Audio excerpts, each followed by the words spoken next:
be nice. They'll make up some kind of bad thing. Multiple terrorists or something. Really? There's some guy asking this shit over here. They have to bring up this bill and then, I got no.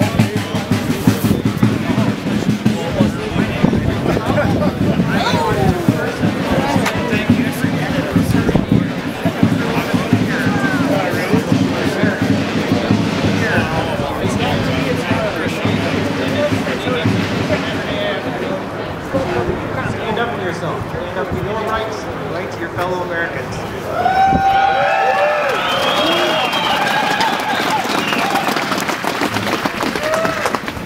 So we're here today.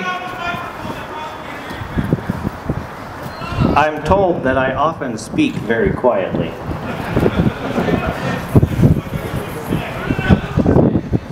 So today we are gathered to send a message to the legislature of Minnesota that we as Minnesotans do not support further gun laws.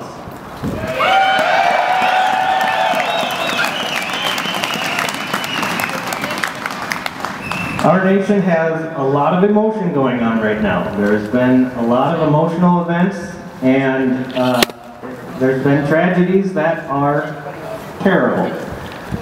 Unfortunately, the problem is that we are now using our emotions to guide our actions.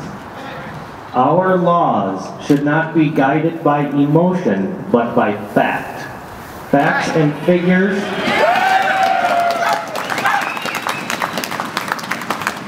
There are those that oppose guns in any way, or particular guns. And anyone that has an open mind, that can read the facts, that can understand the history of not just our nation, but all nations that have ever been, gun laws do not work.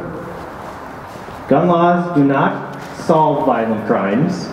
Gun laws do, however, reduce the rights of good law-abiding citizens to be able to defend themselves. So what we want to get across to not even just our representatives, but all representatives, all states, the entire nation should know that Minnesota does not support any new gun laws.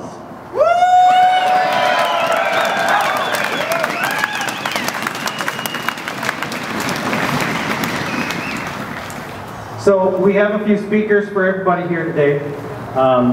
Before we get started with speakers, I would like to first, I would like us all to say the Pledge of Allegiance, and followed by Lisa Zahner will be leading us in the Star Spangled Banner. So, let's begin. To the flag of the United States of America, and to the republic for which it stands, one nation, under God, indivisible, with liberty and justice for all.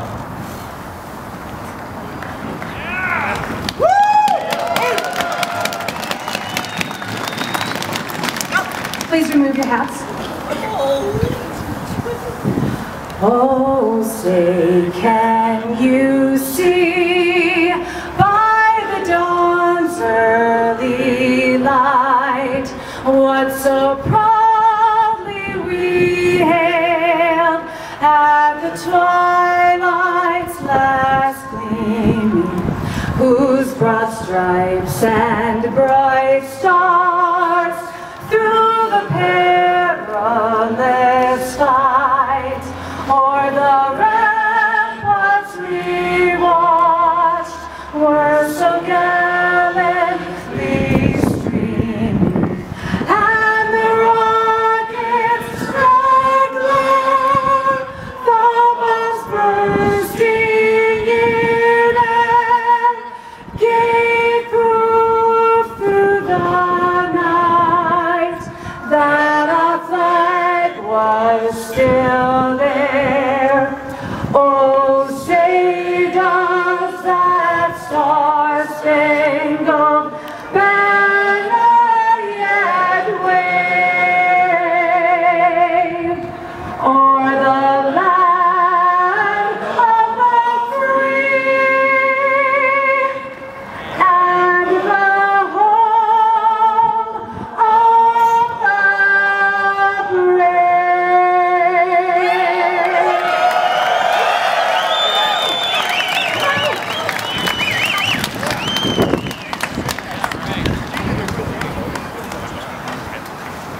Sorry. Our first speaker today is, well, let me just start with a brief story. Once upon a time, there was a nice Jewish kid from New York. He grew up being told that guns are bad, and only bad people use them to do bad things. But this kid thought for himself and did his own research and came to his own conclusion. And when Minnesota won its hard-fought battle for the right to carry firearms, he was the first in line to get his carry permit. It kind of snowballed for him from there. He started advocating for gun rights, and a veteran activist suggested that he get some trainer credentials to bolster his gun expert resume. He did, and beyond teaching carry classes, he somehow ended up founding and running the largest carry permit instructor organization in the state, the Minnesota Association of Defensive Firearm Instructors. As its executive director, he became a voice for carry permit holders around the state. As the new kid on the block, it was inevitable that he would eventually join up with the old guard, the Gun Owners Civil Rights Alliance. As GOCRA's vice president, he is the face of the organization for the Twin Cities and greater Minnesota media, providing the calm, lawful voice of gun owners on TV, on the radio, and in the newspapers. Ladies and gentlemen, please welcome Gun Owners Civil Rights Alliance Vice President Andrew Rothman.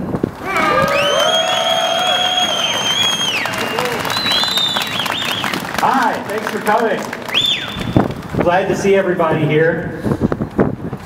You know, when there's an anti-gun rally, they get about a dozen people. I think we beat that. I see 13 at least. So I think we're doing pretty good. I want to thank Mike for being here, putting this together on such short notice. This is the way gun rights work in Minnesota.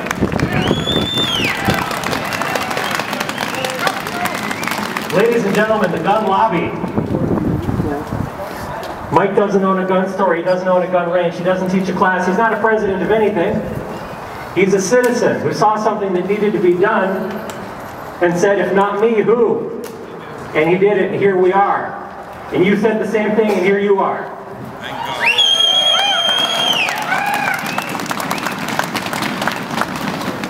Thank you, Lisa, for that beautiful rendition of our national anthem. Lisa Zahner is not only a terrific singer, she's also a really good shot. And one of our state's newest carry permit instructors, so if you're in the North Metro, she's the one to look for. Folks, I gotta tell you, the deck is stacked against us. We have well-funded opponents of our rights. We have too many members of Congress, members of the Minnesota legislature, and a governor that are determined to be seen to be doing something, whether it makes a difference or not. And we have a mass media that seems to relish showing only the bad things that happen with guns. We don't have the money. We don't have the media. What do we have?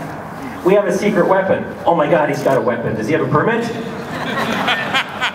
We have a secret weapon. Our secret weapon is you. Look around. I mean, really, take a look around you.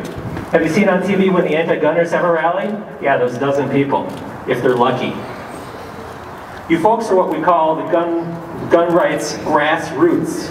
Are well-funded, maybe even well-meaning opponents, AstroTurf, fake grassroots. And here you are. It's great, it's wonderful, it's terrific. But if you go home and say, I've done my part, we lose. If you go home and figure, those gun rights guys got my back, it's over. You know who those gun rights guys are? They're you. We are just getting started. Fighting for your civil rights is a marathon, not a sprint. It took us more than a decade to get our carry law passed, and we worked hard for every yard. Thank you. Fighting for your rights is a marathon, not a sprint, so you better put on your jogging shoes. So here's the question. Are your gun rights, your civil rights, your constitutional rights, your human rights, are they worth 5 minutes a day? Yeah. I hope they are. The ones who've been carrying your water in Minnesota for the last 24 years have given it a lot more than 5 minutes. And they need you to start carrying your own weight. They need you to pitch in. 5 minutes. What can you do in 5 minutes? Tomorrow, you can send an email to Senator Klobuchar and Senator Franken's offices. Tell them you're against any more infringements of your civil rights. Oh, what good is it going to do? They're against us already, right? Wrong. They're politicians. They care about votes. The squeaky wheel gets the grease, and there are a lot more of us than there are of them. Call your U.S. senators. Tell them how you think. Send them an email. Monday, call their offices when they're actually there. It's easy. It takes about 1 minute. Senator Klobuchar's office, how may I help you? I'd like to leave a comment for the senator. Go ahead. I oppose any further restrictions on my civil rights. Doesn't do anything to stop crime. It just takes away my liberty. Thank you. We'll make a note. That's it. They get 2 calls a day. No big deal. They get 10 calls a day. Senator, you know, we're getting a few calls about this. They get 100 calls a day. Now they're noticing. Here's Monday. Tuesday, you're going to call these guys here in the state legislature. You're going to call your state representative and your state senator. Tell them the same thing. Wednesday, send them an email. Doesn't hurt. Might help. On Thursday, reach out to a gun owner that you know who isn't here today. Get her on board. Get her making those calls and emails. Friday, you're going to put in a lot more than 5 minutes. You know what tells a legislator that you're serious? Come see them at the Capitol. Yeah, I know, on a work day. You're going to take a half day, but this really works. Can you imagine if your state representative had a different constituent in her office every day, telling her politely to leave your rights alone? That's political power, my friends, and you can do it. Saturday, hey, you did a great job this week. Go to the range. But since you're going anyway, grab a fence sitter, grab a neighbor, grab a family member who doesn't know what these guns are about. Take them to the range. Ignorance breeds fear. And when it comes to America, we've got plenty of ignorance and plenty of fear. So pass it on. Next question. Are your civil rights worth $5 a month? Do you want to hold on to the right to keep and bear arms more than you want one more half-calf, non-fat soy mocha latte grande? I want the coffee. I hope they are. The opposition doesn't have the numbers, but they've got the bucks. They've got paid lobbyists down here at the Capitol. They've got paid lobbyists in Washington, D.C. We need those too. We need phone banks. We have to have reps at all the gun shows, all the gun events, all the competitions. We need to print flyers and send postcards and buy email lists. And well, we've got a lot to do. The organization that's been doing it for the last couple dozen years, they've been doing it with shoestrings and bubble gum. I think if we're going to hold back the tide this year, if we want to move the ball forward, shoestrings aren't going to cut it. So pony up. There's somebody in a green vest. Any exit, we're not going to let you pass. You got $1 in your pocket, you got 5, you got 20, you got 100, we want it. Now we got good prizes for you. When you give us your name and your address, when you give us a few bucks, sign up for membership. We got patches to put on your jacket, we've got pins you can put on your lapel.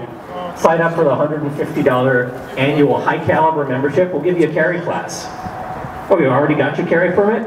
Makes a great gift. Do you know how many Minnesota carry permit holders there are? Over 115,000, and we're adding a couple thousand every month.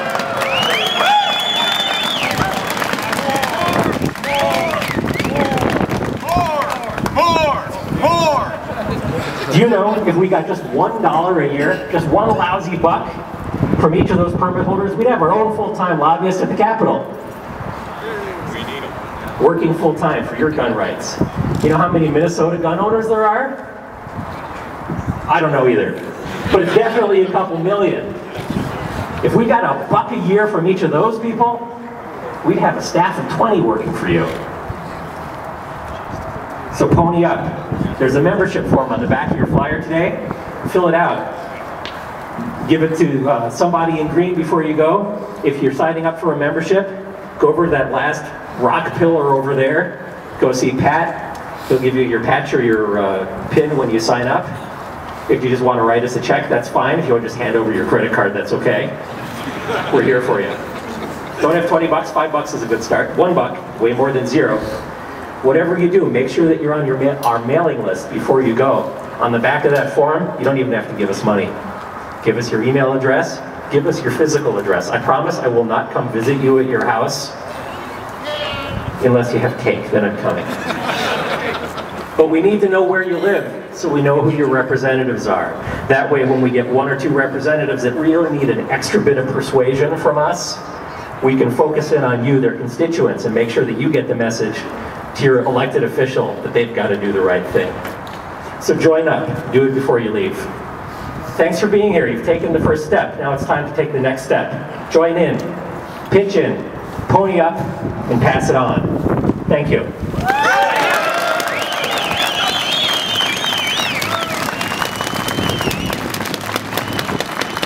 Who's got a carry permit? Top 5, okay. Got a fella here that you have to say thank you to. Thank you.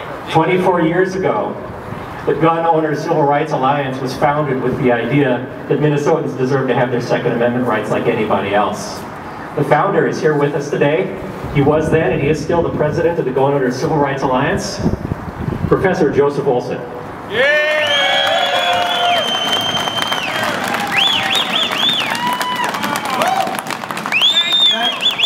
Thank you, Andrew. In December of 1988, Patrick Purdy shot up a schoolyard in Stockton, California. And I wound up in January of '89, the only person at the Capitol representing pro-gun interests. It was another assault weapon fight. The hysteria was the same as it is now. The lack of information was the same as it is now. And we beat that fight. We can beat this one. What it takes is individuals like everyone out in the audience contacting their legislators over and over and over again. The more you do it, the more it works. They don't hear the first message, they don't hear the second message. It's like direct mail. But the 5th or 6th they do. If you can catch them at home in their district where you live and say, why don't you come to breakfast on Saturday with me and 6 of my buddies who are also voters in this district, and we'd like to talk to you about this important issue. They almost always will.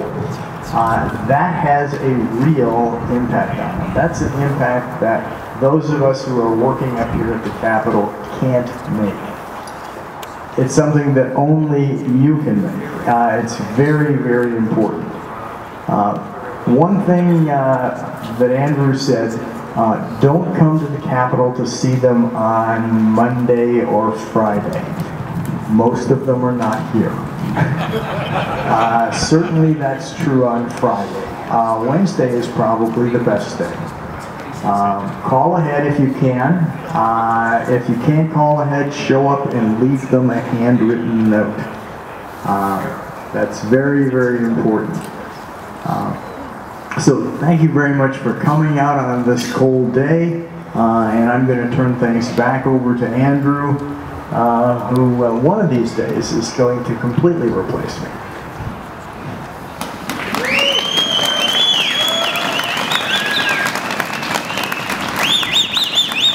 Thank you, Joe. Thank you for your comments today. Thank you for your work over the last 24 years.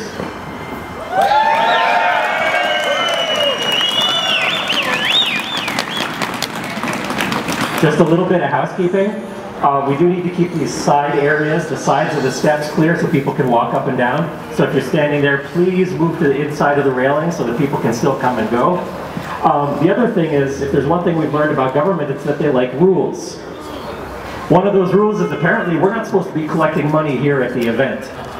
That's okay. The guys with the green vests are going to move to the sidewalks off the steps, and you can still see them there. Because rules will surely keep us safe.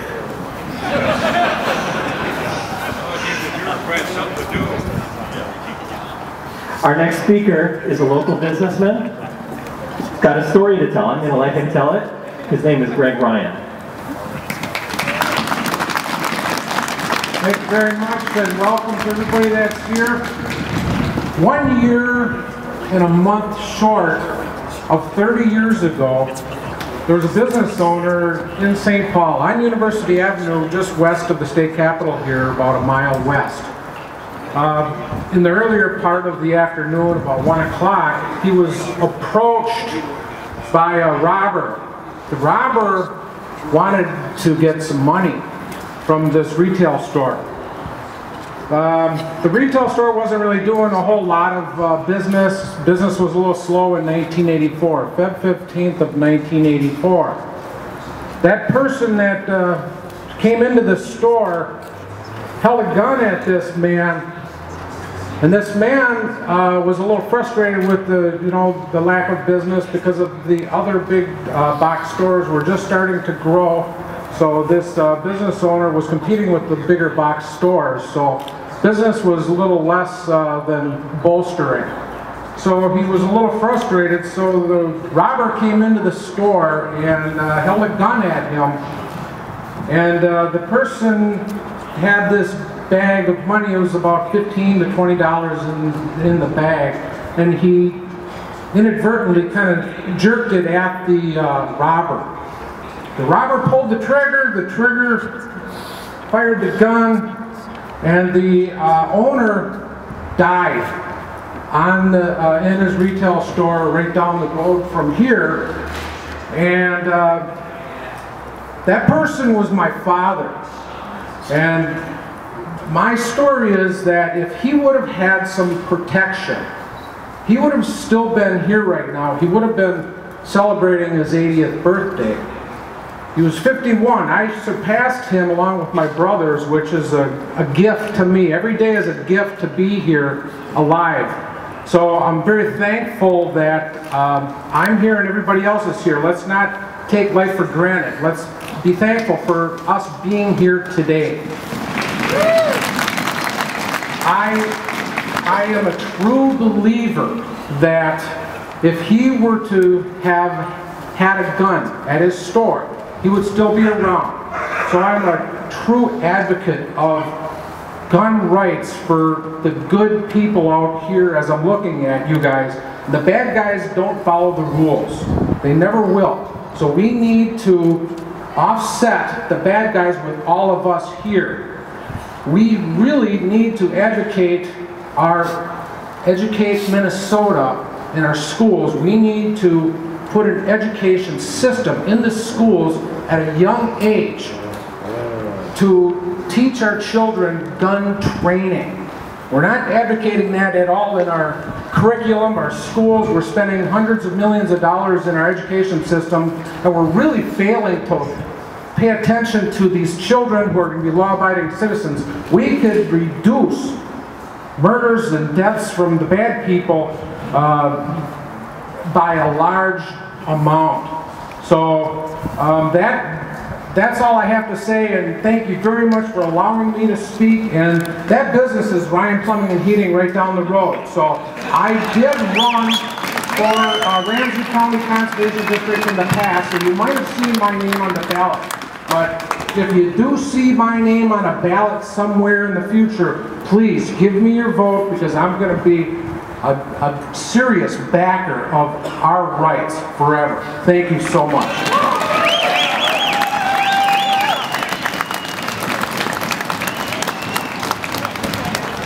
Thank you, Mr. Ryan. Our next speaker is someone who does a lot of work in this building. He has an office across the street, but the voting works right in here. He'd like to speak to everybody.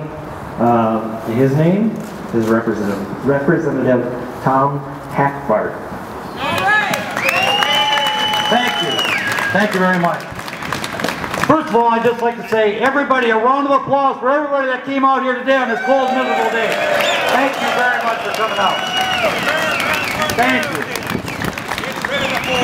I just wanted to start with saying I want everybody, have you seen the YouTube video from Stuart Mills? Please, if you haven't, please check out the YouTube video of Stuart Mills. That's fantastic, the way he explains the differences in these different weapons. Thank you. Please check that out. But I want to reiterate something that Professor Olson said. It is so important to contact your legislators at the federal level and at the state level. Please contact your legislators, your state representative, your state senator. It means so much to contact them. We are just starting session. There's a number of bills that could be introduced that we do not want. With the leadership that we have in the House and the Senate right now, I'm worried. I'm very, very worried. So you have to contact these people. I have to tell you that we have a number of folks in the legislature that do support you. We are there to fight for you. But we need your help and we cannot let up. Please contact your legislators. And if these bills do come to the House floor and the Senate floor for a vote, then we will know who the good guys are and the bad guys are and vote accordingly. Thank you for coming out. Thank you, Representative.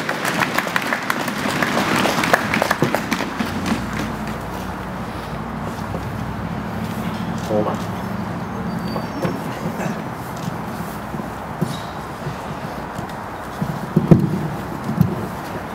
Our next speaker will be Shelley Leeson. Shelley is a Minneapolis resident with a long and varied history of leadership and engagement in her community. She has been active in the past on her neighborhood council and within her local chamber of commerce. Shelley's volunteer activities have also included advocating on behalf of small businesses in her neighborhood, as well as promoting citizen-powered crime prevention.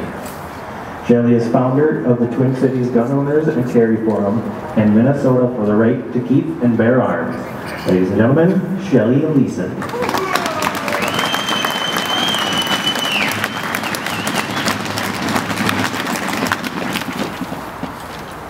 Hi, my name is Shelley. Thank you for being here. What an awesome crowd. I just want to say thanks real quick to Michael for stepping up to the plate and answering the question, what can I do? And just want to reiterate what Andrew said as well. Take 5 minutes a day and do the same yourself. Ask yourself, what are my skills? What are my talents? What is my knowledge base? What can I do? How can I help to secure our rights? I also want to thank GoPro again as well for being here and tirelessly fighting for our rights. And again to Andrew for being the calm, rational face that we see in the media all the time. My name's Shelley. I'm a gun owner and I'm law-abiding.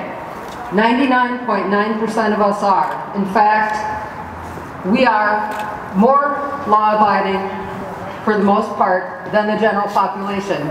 Yet, right now in this country, we're finding ourselves as the target of the hysteria that's sweeping the country. My contention is that we are not the problem. Criminals are the problem.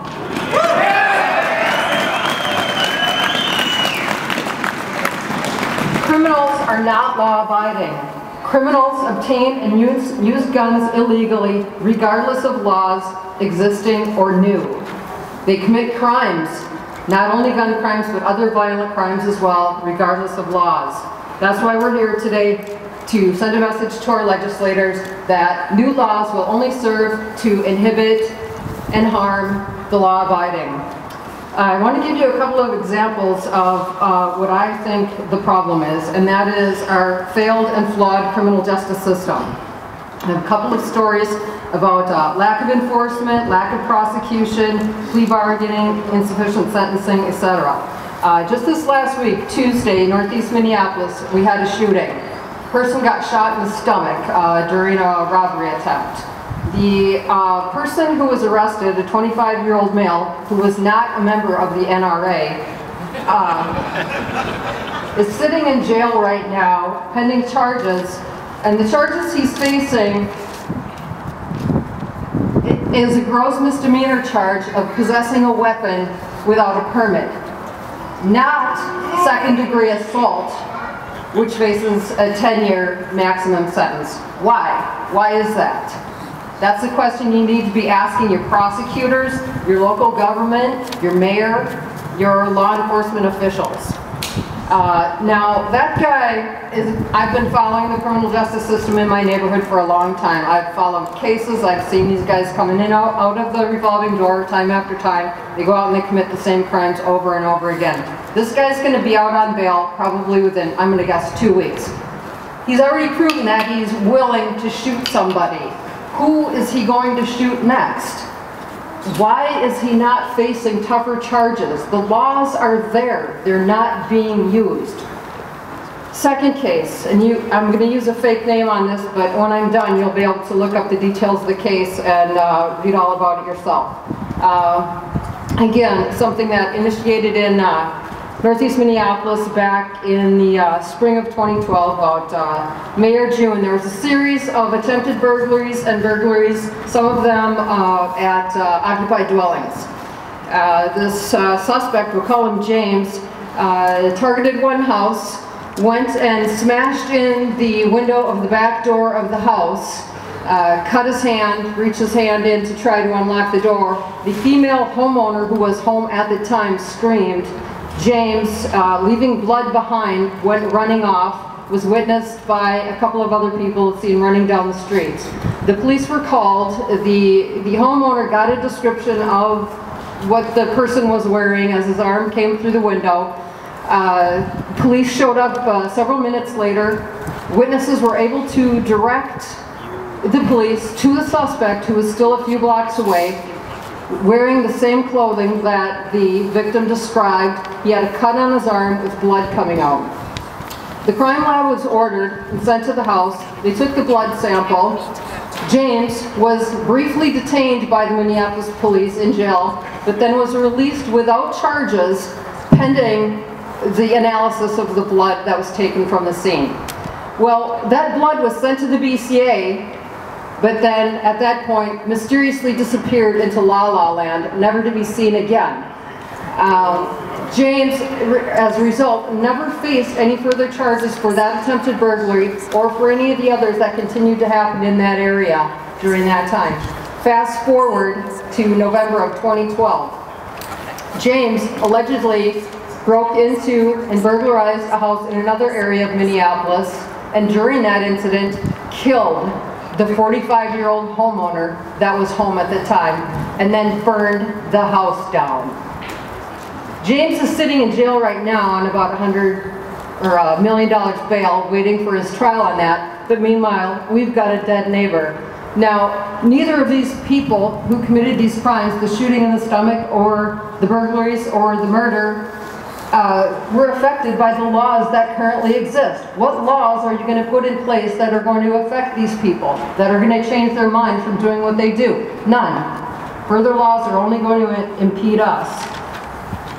We have all this talk about loopholes in the system. Loopholes, loopholes, that's all we hear. How about if we close the loopholes in our failed criminal justice system?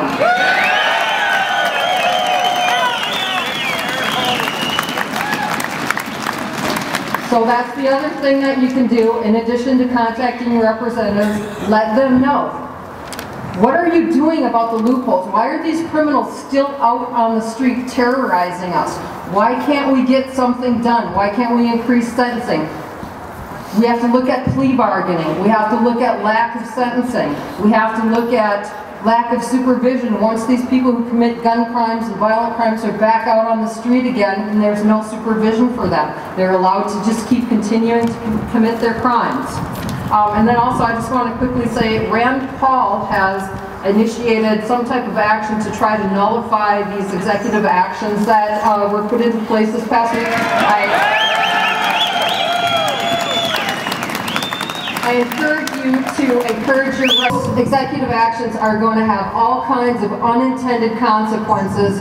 In fact, the opposite of what their intention is. One of the actions, the number 2, was the eliminating of the privacy structure within HIPAA is going to make it that much less likely for people with mental illness to want to go get help if they know that their records are going to be exposed to virtually anybody who wants them. So it's going to have the exact opposite effect. We're going to have people festering with mental illness that aren't going to be able to get help because they're afraid. So make sure you let your legislators know about that. That's it. Thank you for being here. Thank you, Shelley.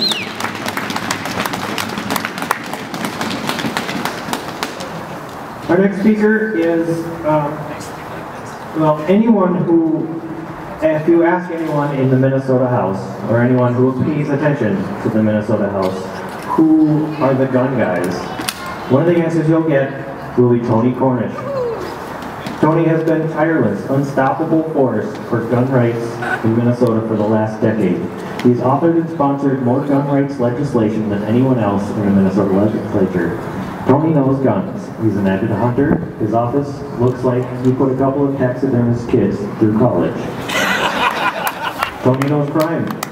He's a former police officer, a former deputy sheriff, a former game warden and conservation officer, and a former police chief. But Tony also knows his Constitution. He knows that we have a government of the people, by the people, and for the people. Unlike some elected officials, he trusts the people. He knows that you aren't the bad guys. The bad guys are the bad guys. He knows that they have guns, and he knows, as a longtime rural cop, just how long it takes to get a police response out there. So he wants to make sure that you keep your very American right to keep and bear arms. Ladies and gentlemen, the staunchest advocate of the Minnesota legislature, Representative Tony Cornish.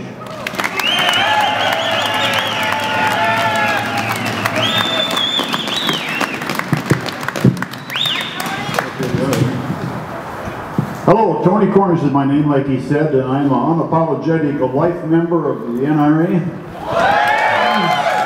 And also, didn't you find it particularly inspiring today to, I find it anyway, to sing the national anthem on the Capitol steps while wearing a 40 caliber Glock?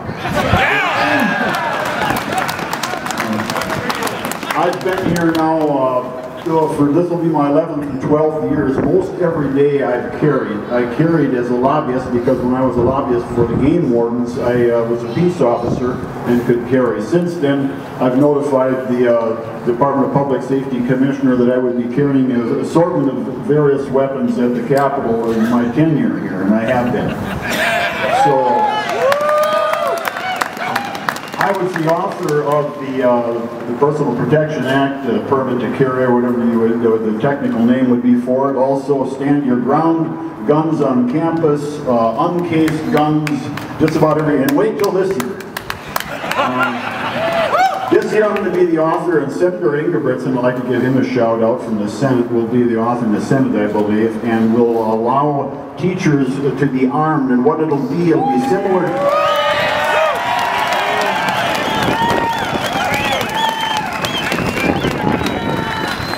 Now, some people take a big breath when they say that, but what a lot of people don't know is that's already legal with the written permission of the principal or the superintendent. So we're not breaking huge ground here. But what we're going to do is we're going to make it like the state capitol, where it's a notification, not a request. So the teachers and the staff, if they make a written request to the principal or superintendent and they get permission, then, or excuse me, they don't need permission, it's a notification. So once they make that notification, they can carry on the premises. And that letter that both of notification will be kept data privacy, or kept private data, like that of the Capitol here. So we want to mirror that. And there'll be probably a number of other things. Basically, we're going to be playing defense. But another one of the bills, maybe section 2 of that bill, will be campus carry. And it will allow a 21-year-old with a handgun permit to carry on campus.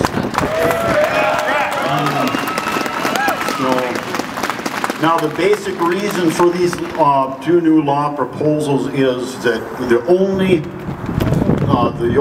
SOP, standard operating procedure, that we have right now in schools is run, hide, and die. And I hate to say that, it's kind of blunt, but that's it.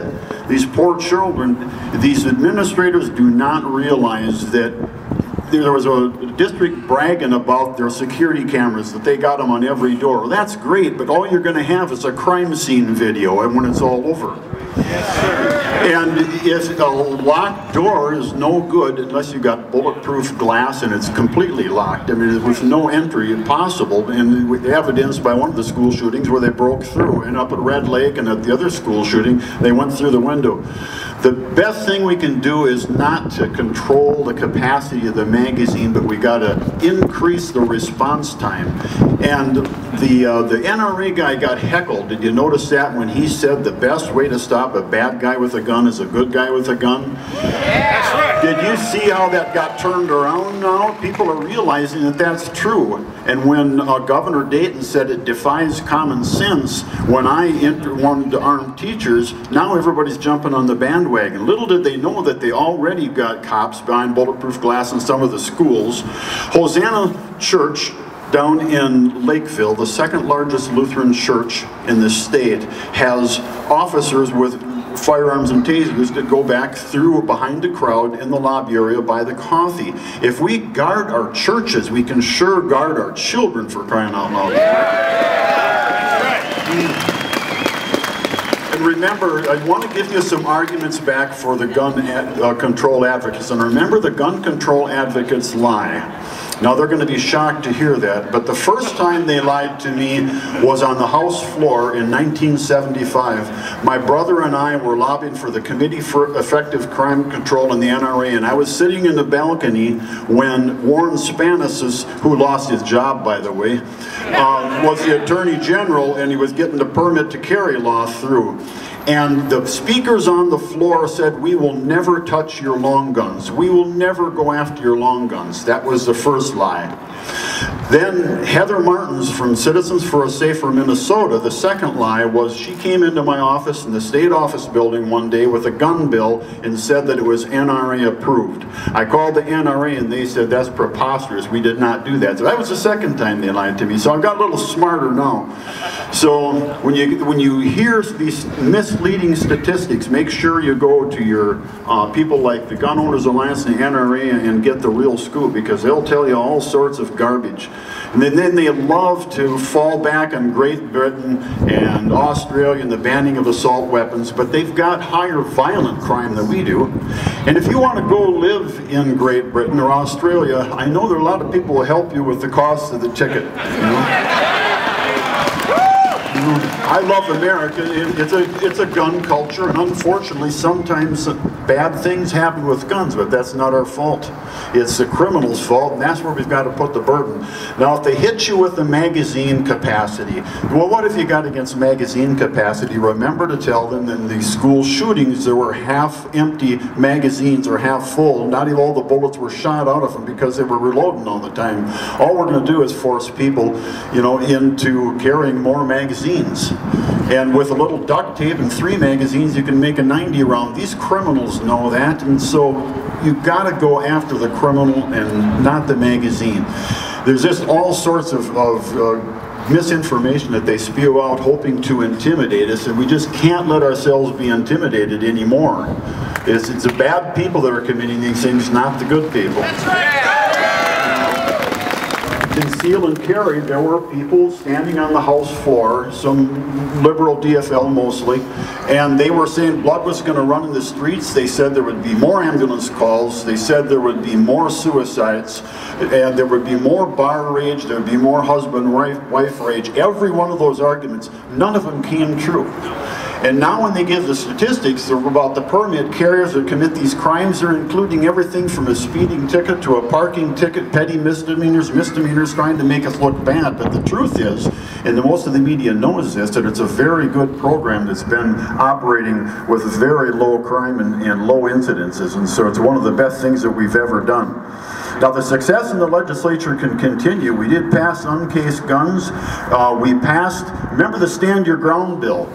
Everybody thought that that couldn't be done, and we came back and we got that through the House and the Senate. We pulled over 13 DFLers in the House.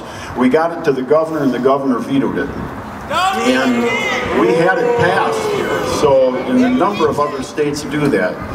Now, we are a fighting force. There is hope. It's evidenced now more than ever. you were probably just as afraid as I was when this thing first happened, because you old-timers and older folks here can remember from the Kennedy assassination to Sirhan and Bobby Kennedy, and we just quake in our boots. Not only is it a terrible tragedy, but we know the mouths are going to start shattering for more gun control.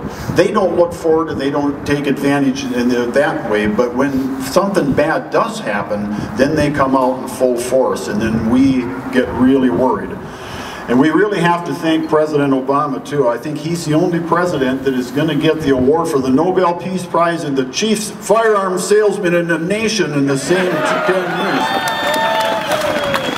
Every time that guy opens his mouth, another 1 million ARs are sold, and just can't understand that. But they just don't understand that with rallies like this, with the guns going off the shelf. I was at Cabela's the other day, and the salesman was behind the counter with a weary look on his face, and I said, "How are gun sales?" And he said, "It would be fine if I had any left, and if we had more of a supply." Down in Mankato, one shop ordered 800 more 30-round magazines, and some people are worried about that.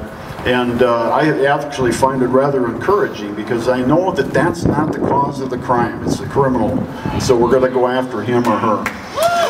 So anyway, I want to thank you very much for coming out here. Oh, and another shout out to our hero, Pine County Sheriff, Sheriff Cole.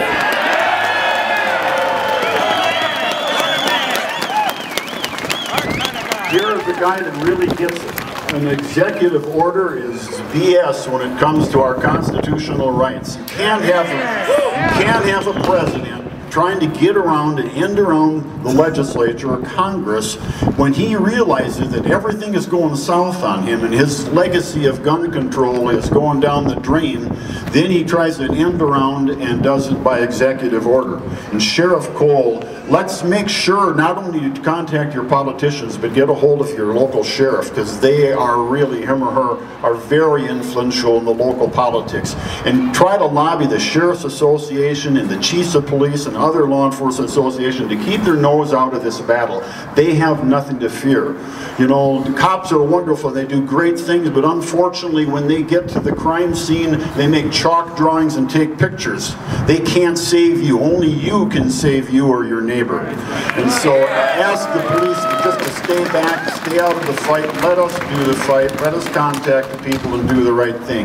Thank you, and God bless this state and God bless America.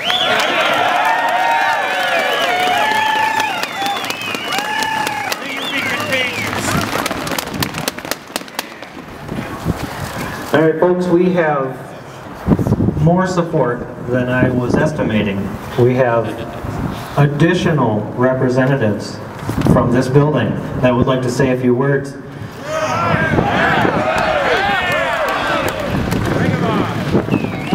Our next speaker will be Representative Sondra Erickson. Today to stand up for our Second Amendment rights. That is utterly important. I have served in the Minnesota legislature for 13 years, always been endorsed by the NRA. I'm a gun owner and know that our rights are being tread on, and that's what we have to be so concerned about. So we need to educate about the Second Amendment, and because I'm active in education here at the legislature, I was so appreciative of Mr. Ryan's comment that we have to return gun training and the education about how important it is to have the Second Amendment to our classrooms. When I began teaching in the 1960s, gun training, letting my students bring their weapons to school was a common occurrence for demonstration reasons, before hunting season, during a unit on protection, and we've strayed from that because there's a culture war going on. There's this want from gun control folks to get us to fear. And that's not what life is about. Life is about confidence and about the ability to protect ourselves. So educate, go home and encourage your school boards to return training to the classroom. Not to be these fear mongers, but to be these people who stand on freedom and liberty and support the Second Amendment. So thank you again for coming, and God bless you.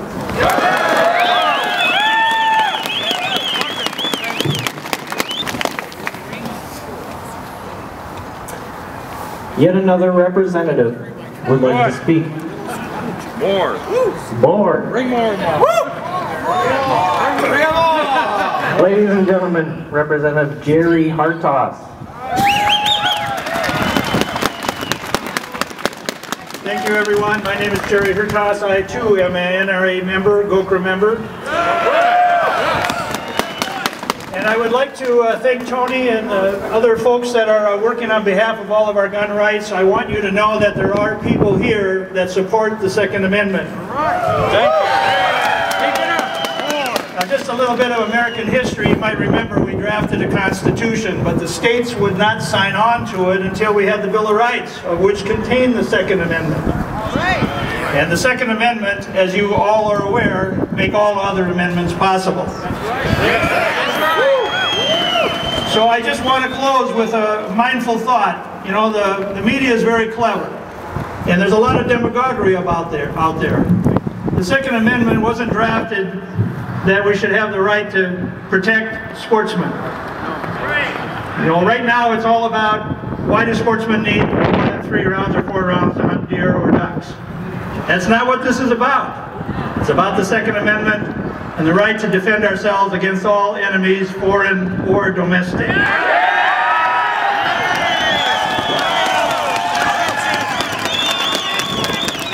So with that, be sure to contact your representatives, make sure you know who they are. Believe me, they're going to listen. Thank you. Thank you. Yeah, another, senator that would like to speak. Ladies and gentlemen, Senator Dan Hall. Thanks. I know it's cold out here, I'll make it short. It's about truth, it's about justice, it's about American way. They want to take your freedom away. And we are here to hold up. Freedom is the most important thing we have in a country. So stand strong. We're going to win this over. Thank you.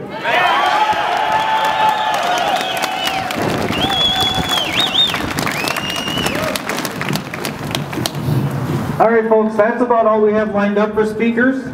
I would like to, again, thank every single person here. Every one of you. Thank you for coming. Thank you. I also would like to thank Representative David Dill, of the DFL. He was recently on Davis and Emmer, and he is on our side. There are a lot of Democrats that are for guns, and we need to make sure that we thank them. I also would like to point out that because the response to this event was a little bigger than we were anticipating, we ran out of flyers for the GOCRA. So if you would like more information, GOCRA.org, corporate.org. Go there, sign up, get active. Make sure that this is not the culmination of our event. This is the beginning. I want every one of you to contact your legislature, everyone to contact your sheriff. Get the word out. Tell your friends, tell your family. You need the support. We all are in this together. Thank you very much.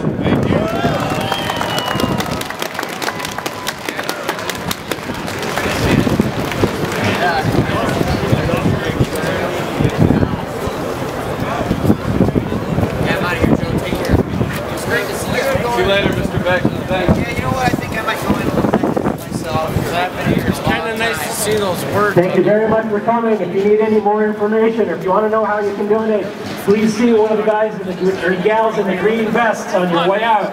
Guys and gals in the green vests, please move off of the steps and onto a public sidewalk before you accept donations. Thank you very much.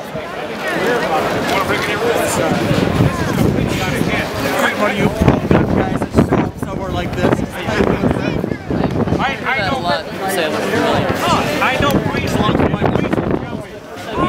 Third grade. 30 days. They were taking that